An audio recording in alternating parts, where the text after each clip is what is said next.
What's up, YouTubers? Welcome back. Today we're going to do something just a little different. This is my first review of an actual Acid Rain figure. Today we're going to look at the Last Line of Defense Tamara, and as you can see, she's the infield reporter. Now, I also picked up the Kelsey and Caleb figures from Acid Rain, and what really intrigued me about this figure is, as you can see, like I said, she's a correspondent. She comes with this really fantastic camera, and I actually don't have a correspondent on my team. Looking at the side of the box, it just says Acid Rain. On the back of the box is an actual photo of what's included, and it is a little dark and small, so hopefully you can see that. On the side of the box over here, it has her name, Tamara. And back around to the front of the box. So, if you're a mint in box collector and you like to display it in this fashion, go for it, but on this channel, I open things up, we dig in, and check it out. As I try to do in most of my videos, I like to lay everything out on the table in front of you, and we'll take a look at actually what's included. We'll start with this plastic case that she came in. Get this in close. This has some really fantastic detail on it. It's a solid plastic, all-white piece, and inside you can see the styrofoam. And of course the styrofoam is removable, so this just clicks tight like this. And just take note that this is a plastic hinge, so if you open and close it too much, it'll probably wear out. But I think this is a nice addition, and you can use this for your dioramas if you want to. Next, we'll take a look at the accessories. We'll start with the camera right here. Bring this in nice and close, and the first thing you can see is that big large hole in the front of the camera. That's to accept the zoom lens that's on the table. You'll see the detail on the back here with the LCD screen and the viewfinder.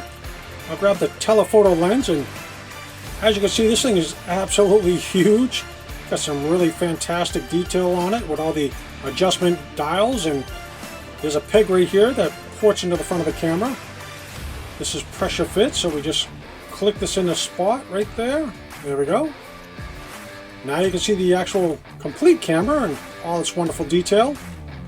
And the telephoto lens is articulated, so you can spin it if you want to. Next, she comes with her combat helmet. Bring this in so you can see, and this has a really great green visor on it, or goggles with a breather mask on the front. Has a tan color, and I really love on the back here, it says the word press.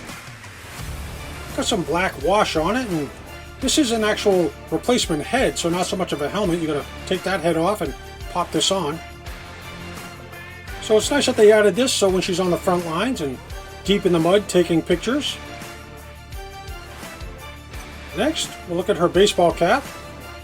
And on the front of this, it says the word press as well. And you can see with the black wash, they kind of faded out some of the lettering on the S at the end of the word.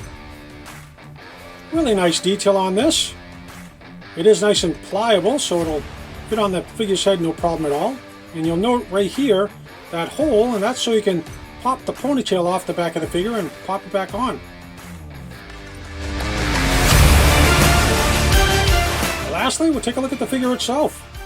Get her in nice and close to the camera, and let's check out her face first. And here you can see they did a really amazing job on this face sculpt. It's nice and clean.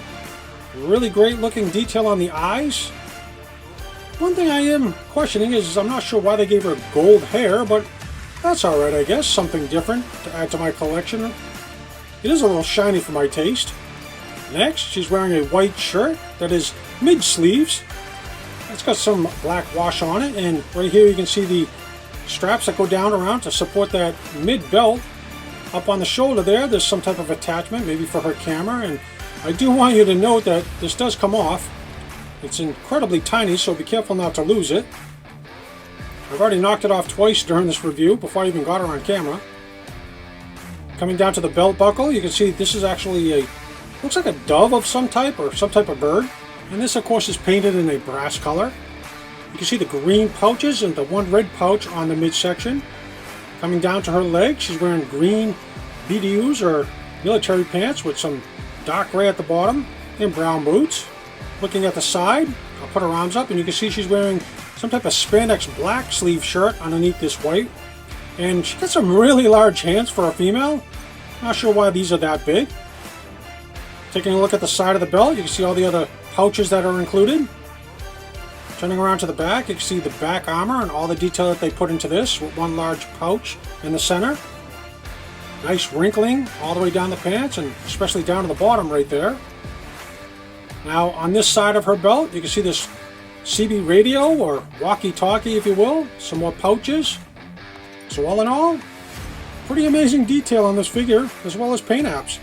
I really like on this particular figure, Acid Rain didn't overdo the black wash and dirty her up too much, and just enough to bring out all the great details. Next up, we'll do the articulation. And before we do that, there's a couple things I want to remove on the figure. First up is I want to take care of this really tiny piece on her shoulder. I've knocked this off quite a few times during this review off camera, and if this thing ends up on my floor, my multiverse vacuum cleaner will eat it up and it'll be gone forever. Next, we'll take care of the belt here. This just unclips back here underneath that large pouch. As you can see, there's a hole. Let's take this off and get this out of the way. I was going to remove the body armor, but I really don't see an easy way to do so. I believe I'd have to heat her up, take the arms and pop those off, take the straps and slide them down over the shoulders and open it up here and maybe slide the whole thing off that way. Not really sure if there's another way, and maybe somebody in the comments, if they have this figure, could tell me. Otherwise, I want to leave it on and we'll go through the articulation. Let's start with the head first. Now this is on a ball joint, so it can lean side to side to get some expressive poses out of her. Of course, it rotates all the way around 360 degrees if you need to. She can look up really well, and she can only tuck her chin in about this far and get just below 90 degrees.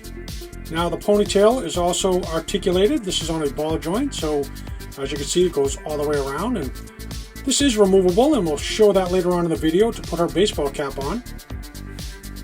Coming down to her shoulders, she can only do the T-pose about this high. Now, unfortunately, that's just due to the way that they sculpted the figure. But of course, these rotate all the way around if you need them to. And a fantastic addition to this figure is the butterfly joint. So you'll be able to get her arms right around the front of her. Of course, that's on both arms. Coming down to the elbows, we'll bend the elbow here, and this actually rotates back and forth if you needed to. And this has a really amazingly tight joint.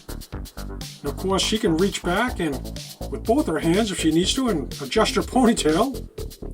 So that's a fantastic range of motion there.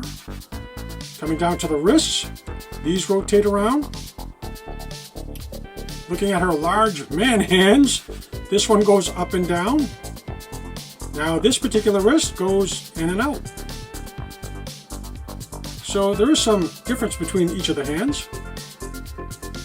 The hands are pretty pliable, so no fear of her holding her accessories or breaking.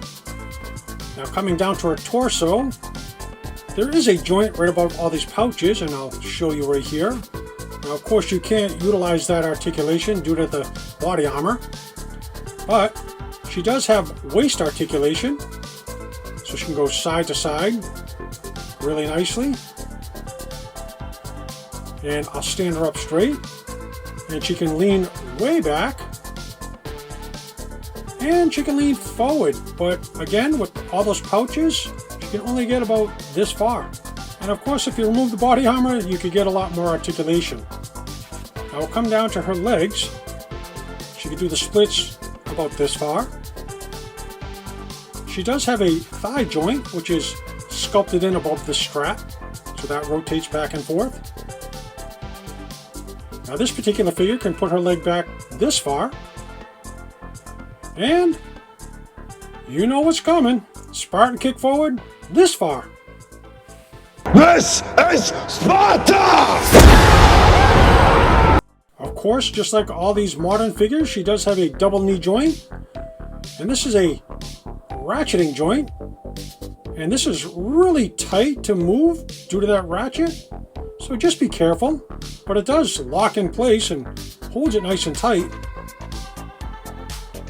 Straighten this out. We'll come down to her foot. She can point her toes down like so and point her shoe up about this far. And of course this is on a joint right here so she can toggle her ankle back and forth in a rocker fashion. So all in all, some really fantastic articulation for Tamara, and I really do appreciate the butterfly joint that they offer on this figure, and can't wait to get her into some really decent poses.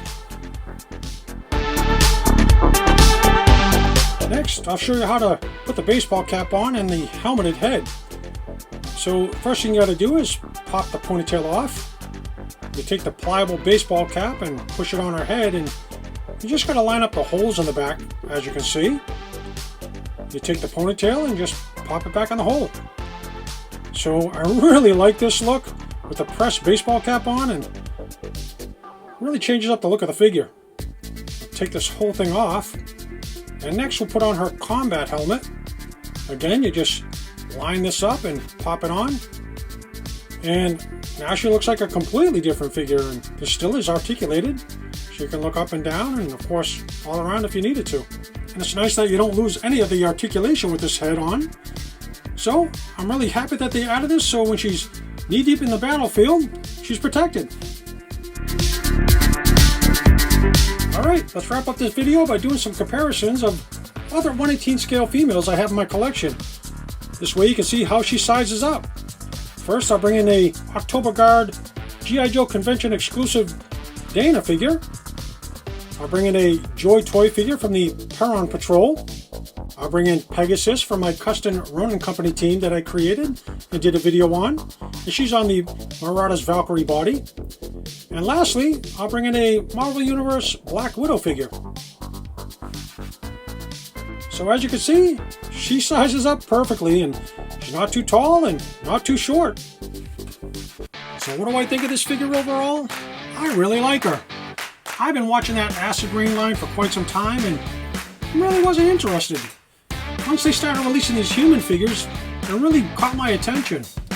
Now, being that she's a reporter, it absolutely fits a niche that I needed in my collection, and who doesn't need a reporter to be on the battlegrounds taking pictures and recording what's going on? I really like the paint and sculpt, and you really can't beat that butterfly joint. Now these are a little expensive for a single figure, and I picked her up over at Big Bad Toy Store, but if you have the means and you like her, pick her up. And I know I say this at the end of every one of my videos, and I truly mean it. Thank you for watching. If you like what you see, join the community, guys. Go ahead and hit that subscribe button, and don't forget to hit that bell for future notification of upcoming videos. And of course, most importantly, don't forget to help a fellow collector out and share your knowledge.